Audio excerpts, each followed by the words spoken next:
Attar, 12th century Sufi mystic poet. You're familiar with who Rumi is, probably.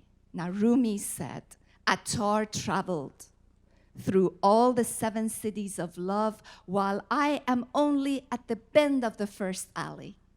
But what makes this beautiful book very different from everything that came before it is that Attar gives you spiritual guidance through the birds, beautiful, non-denominational, non-religious, okay? It's just human wisdom, soul wisdom. And then in order for you to really understand and remember that guidance, he gives you a parable. And some of these parables are, believe it or not, erotic. Some of them are funny and hilarious, and some of them are very irreverent and funny. But remember, you may consider some of the wisdom harsh because it's telling you, leave your ego behind. And sometimes that's very, very hard for us to do. But what Attar says is that, look, all of us are heading towards the same ocean.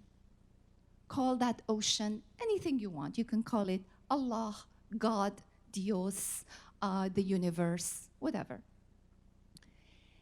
He says, pay attention to your path, because the moment you stop to judge other people and tell them what to think, you've stopped in your own journey, and you may drown in your own puddle. He says, just let people go their own way, and you will all eventually end at the shores of this great ocean. Some people, when they arrive as a pure drop of water, and they join the ocean, become the ocean, and know the ocean.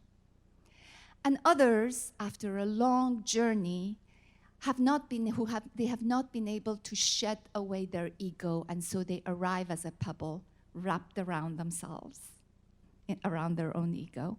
And the ocean says, welcome. And the pebble enters the ocean, and what happens to the pebble?